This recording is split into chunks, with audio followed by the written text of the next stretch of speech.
So the last time we talked, you were here last year. Yes. For Never Wear Tube Top, where I had paintball and 16 other things I did last Thursday night while drinking. So our students have never really got exposed to your first show, so talk about that. First of all, I want to expose your students. It's what I do best. So I would love to invite them to see Dixie Tupperware Party. Dixie Tupperware Party is how it all started. It's my first show, and I've been doing. This is the beginning of my 10th year on the road, which is crazy. And I'm so proud of that, and I'm so happy that I get to be celebrating that with Denver, because Denver's been so lovely and been so instrumental in the success of the show for so many years. And it is fun. It all started. I was doing Tupperware parties as part of the conditions of my parole in just people's living rooms, and then a friend of mine said, "Oh, you should do this as a show. There's something here." So he helped me put it together, took it to New York as a little show, and tried it at a little theater festival, and then that's what just took off. So that got me an off-Broadway run. The off-Broadway run got me the tour, and I've been going ever since. And it's fun. It's just, I take all the great food storage crap, all the stuff that you see, that you know and love from the Tupperware Party, and I move that on stage. So it's an interactive Tupperware Party where there's games and prizes and raffles. I get people up to help me with the different demonstrations, some of the products. People win prizes, and they can be excited about it and go, and then I share some of their story with everybody. Then I share my story with everybody, and I share the story of Brownie Wise, the woman who created the Tupperware Party in the first place. So I sort of blend everything together into a fun night that sort of charges you up, gives you a little opportunity to take some fun away with you, but also take a little bit of empowerment away with you. Exactly. So 10 years. Any fun stories over those 10 years? Oh my God.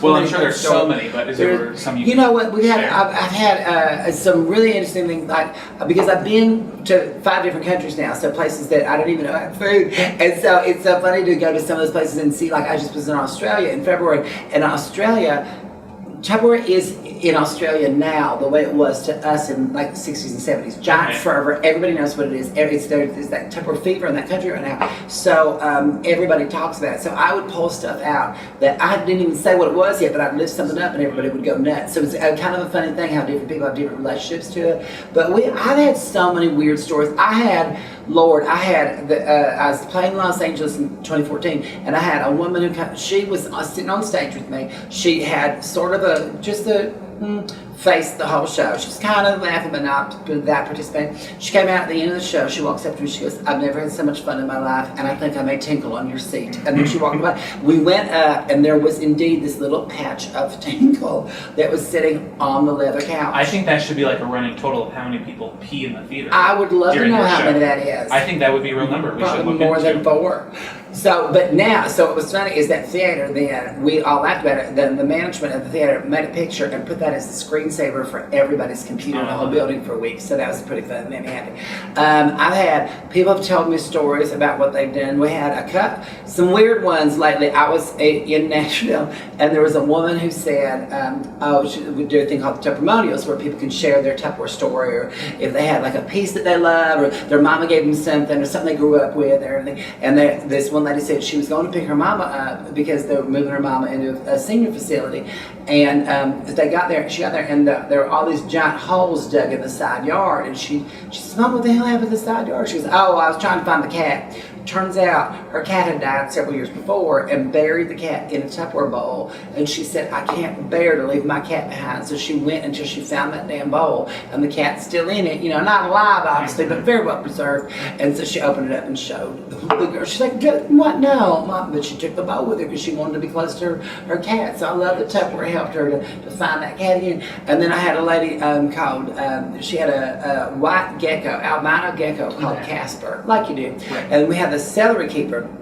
She used to put the gecko in the celery keeper as he was getting older because it was harder for his skin to shed. So she would put him in there with a little bit of water, and it made everything a little bit more pliable and softer, so that it was easier to help skin shed. And she said I would help him kind of massage him, and it would help the skin come out. And she said, funny side benefit, also he had constipation, so that helped him poop a little bit. I was like, you could have stopped just after I have Yeah, you could have just stopped at the beginning of the story after, really, and just say, "I have a celery keeper." That's what you could have said. But she made sure she tells it. And then when Casper passed away, she emailed me a picture of Casper, and she's like, "Rest in peace, Casper." And I was like, "Oh, that's so sad." But yes, I've had both. So some very fun stories over the years. I had a woman who collapsed for no reason. We still don't know what happened. She just got the vapors and collapsed. And so the fire department came in. We had to stop the show. The fire department had come in. So the fire came in, and I was like, this is the way to get firemen to come running at you, just fall on the ground. So I tried it, and they were already in the room, so that worked. They just ran right up to it. They let that other lady just laying there. But I've had 4 different times that the fire alarm has gone off during my show, so that's always been interesting. Yeah. I've been in 1 hurricane, 1 tornado. I've had 1 lady that had to give birth.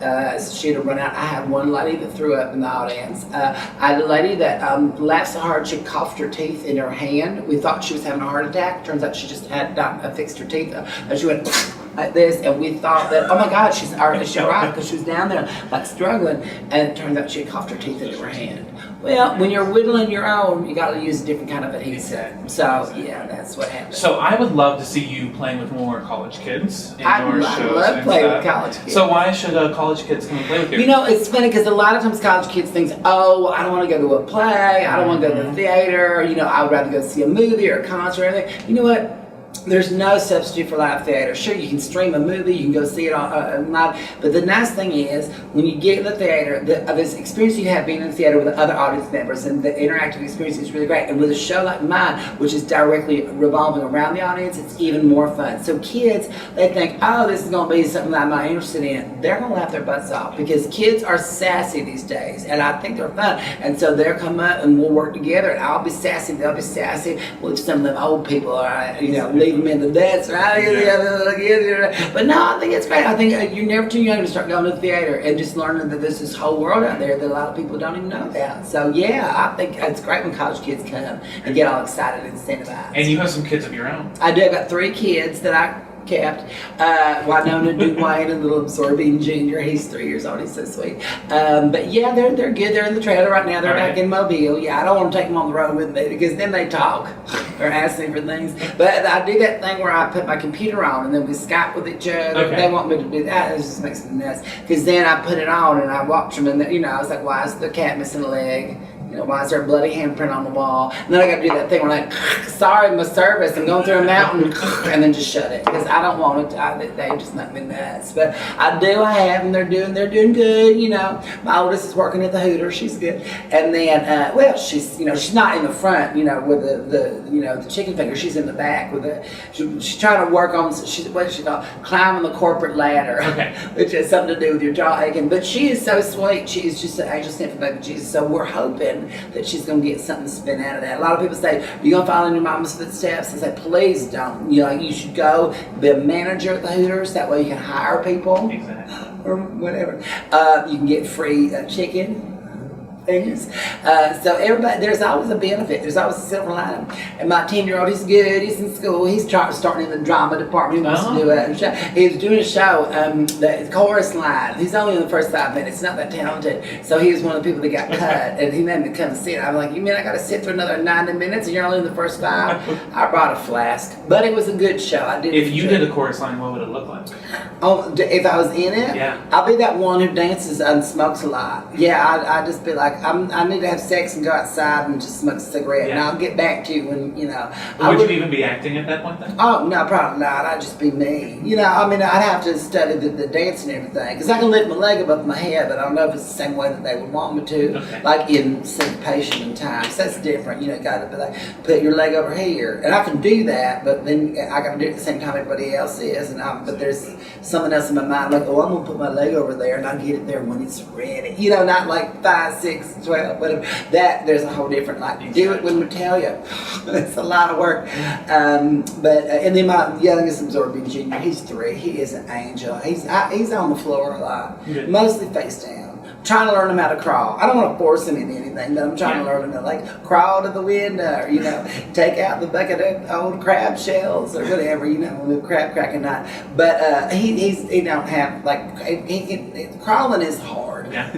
You know, so well, being on all fours is hard. Oh, honey, being on all fours is amazing. If you're with the right people, it's if you think it's hard, okay, well that's all right. We'll let you think it's hard, but I enjoy it. Well, yeah, so it's good. Some of the kids are good. My best friend's looking after them when I go on the road. Yeah, I got a couple of neighbor friends that look after them, but my best friend Georgia Jr. usually takes the lead. She usually looks after him, and then sometimes she'll just walk. You know, that my older enough, 16-year-old, she's old enough to like take care of them, but Yeah. you know, so she'll stay in the trailer. Like Georgia Jr. don't have to stay over, but sometimes she'll walk by. She'll call me up. She said, "Oh, hey, should I check on the kids?" No. Is there blood coming out of the front wall? No. Is anything on fire? No. Then, you know, they say don't poke a dog with a stick or the dog will eat the stick, and then you don't have a stick. Yeah. You've got a dog that took your friggin' stick Yeah. away. I hate that. And you're doing a special show August 6th. Very I think our special audiences show. would love 21 plus. Yes. So talk about that. Very special show. So I've never done this before, but it's going to be basically unplugged. It's going to be me telling all kinds of stories. It's much more adult stories, sort of the things in my life. Because people ask me all the time about where I grew up in the trailer park and everything, and what my adventures have been on the road. And I have so many of them. I thought, you know what? Let me spend a night talking about all that stuff, showing all the craziness that I've experienced in my life. And so it's one show only. Okay. It'll be a special show on the Sunday night, August 6th, and the portion of the proceeds are going to go to the Actors Fund. So we're going to do it's a big fundraiser for the Actors Fund. So come and drink and enjoy yourselves and learn. But I would say 21 and older because it's a little more racy stuff, a little more adult. You know, the show Dixie Temple Party's got some, you know, some innuendo, some racy humor, but this one's going to be a little bit. I'm going to put the pedal to the metal a little bit more. It's unplugged. Exactly. It's like when you have to pull a plug out of something that was plugged in before.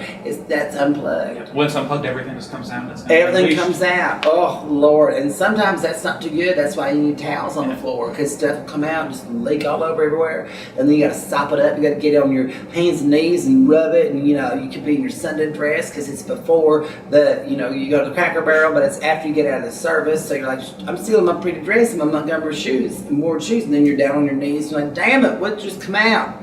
Exactly. You got to clean it up. And I have one last question, because Yes. people ask me this all the time. They go, "Who is Dixie?" And I go, "She's the reason I'm still single." But I want to know.